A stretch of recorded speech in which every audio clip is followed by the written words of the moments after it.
സംഗതി പറഞ്ഞില്ലേ, വയനാട് ദേശീയ ദുരന്തമായി പ്രഖ്യാപിക്കാൻ കഴിയില്ല എന്ന് ഒഫീഷ്യലി തന്നെ അറിയിച്ചിരിക്കുകയാണ്. ഇനി സംസ്ഥാനം ഇതിന് എന്താണ് ഒരു തുടർന്ന് സ്വീകരിക്കാം? അതായത് ശരിയായൊരു നിലപാടല്ല കേന്ദ്ര സർക്കാർ സ്വീകരിച്ചത്. നമുക്കറിയാം, ചൂരൽമല ദുരന്തം 403 പേർ ഇല്ലാതായത് മാത്രമല്ല, വലിയ പ്രയാസങ്ങൾ സൃഷ്ടിച്ചതാണ്. പ്രധാനമന്ത്രിക്ക് തന്നെ നേരിട്ട് ബോധ്യപ്പെട്ടാണ്. അദ്ദേഹം അവിടെ വന്ന് പിന്നീട് ഞങ്ങൾ അവിടെ ഉള്ള മന്ത്രിമാരടക്കം ഒരു 10-12 പേർ മുഖ്യമന്ത്രിക്കൊപ്പം എല്ലാ സ്ഥലവും സന്ദർശിച്ച് ഞങ്ങൾ ഒരു 10-12 പേർക്കൊപ്പം അദ്ദേഹം ഒരു മീറ്റിംഗ് ഇരുന്നു. അതിൽ അദ്ദേഹം വളരെ വൈകാരികമായിട്ട് സംസാരിച്ചത്. പക്ഷേ 4 മാസമായിട്ടും കാലാണ് നമുക്ക് കിട്ടിയിട്ടില്ല. ആ ഘട്ടത്തിലാണ് അതിതീവ്ര ദുരന്തമായി കാണാനാകില്ല എന്ന് കേന്ദ്ര ആഭ്യന്തര സഹമന്ത്രി പറഞ്ഞു എന്ന് മനസ്സിലാക്കുക.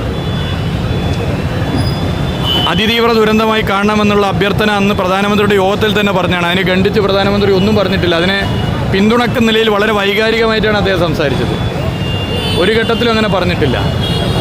മറ്റു പല സംസ്ഥാനങ്ങൾക്കും എല്ലാം സഹായം ചെയ്തിട്ടുണ്ട്. അത് ചെയ്യേണ്ടതെന്നല്ല, അവിടെയും ചെയ്യണം. പക്ഷേ അതിലും വളരെ പ്രയാസകരമാകുന്ന നിലയിലേക്കാണ് വയനാട് ജില്ലയിലെ ചൂരൽമലയിൽ ദുരന്തമുണ്ടായത്. ഇത് യഥാർത്ഥത്തിൽ തെറ്റായ രീതിയാണ്. വയനാടിന് നേരെയുള്ള ഒരു വധഭീഷണിയാണ് കേന്ദ്ര സർക്കാർ മുഴക്കിയിട്ടുള്ളത്. വയനാടിന് ജീവിക്കേണ്ട, അല്ലെങ്കിൽ കേരളം ഇനി ജീവിക്കേണ്ട എന്ന് തോന്നുന്ന നിലയിലേക്കുള്ള ഒരു വധഭീഷണിയാണ്. കേരളം പോലൊരു സംസ്ഥാനത്തിന് മാത്രം സാമ്പത്തികമായി കൈകാര്യം ചെയ്ത് മുന്നോട്ട് പോകുന്നതിന് കടുത്ത പ്രതിസന്ധിയായിരിക്കും ഈ ചൂരൽമല ദുരന്തത്തിൻ്റെ ഭാഗമായുള്ള പുനരധിവാസം എന്നൊക്കെ അറിയാത്തവരല്ല. എന്നിട്ടും ഇങ്ങനെയൊക്കെ പറ്റൂ എന്ന നിലപാടെടുക്കുന്നത് വയനാടിന് നേരെയുള്ള വധഭീഷണിയാണ്.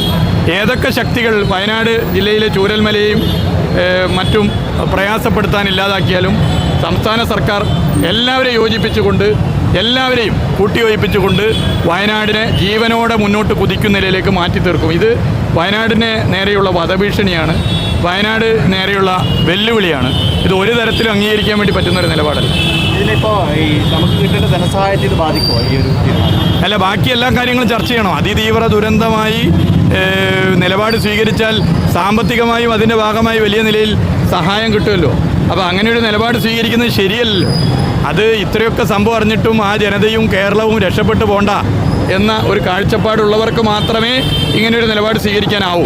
അപ്പോൾ അതിൽ നിന്നും കേന്ദ്ര സർക്കാർ പിന്നോട്ട് പോകണം എന്നുള്ളത് പൊതുവേ ഞങ്ങൾ അന്നും പറഞ്ഞാണ്, ഇപ്പോഴും അഭ്യർത്ഥിക്കുകയാണ്. ഇതൊരു വല്ലാത്ത ഏർപ്പാടാണ് ഈ ചെയ്തത്. ഇത് ശരിയായൊരു നിലപാടല്ല. സങ്കുചിതമായ രാഷ്ട്രീയ താല്പര്യം വെച്ച് കാര്യങ്ങളെ മുന്നോട്ട് കൊണ്ടുപോകരുത്. ദുരന്തം ഉണ്ടാകുന്ന സ്ഥലങ്ങളെയാണ് മനസ്സിലാക്കേണ്ടത്. അവിടെ സംസ്ഥാനത്ത് ആര് ഭരിക്കുന്നു നോക്കിയിട്ടല്ല തീരുമാനങ്ങളും പിന്തുണയും പ്രഖ്യാപിക്കേണ്ടത്. BJP ഭരിച്ചെടുത്ത് മാത്രമേ പൈസ തരൂ, BJP ഭരിക്കുന്നിടത്ത് മാത്രമേ സഹായിക്കൂ എന്നുള്ള നിലപാട് ശരിയല്ല. എല്ലായിടത്തും മനുഷ്യരാണ്, എല്ലായിടത്തും സഹായിക്കണം. ഇത് തെറ്റായ നിലപാടാണ്, തെറ്റായ സമീപനമാണ്.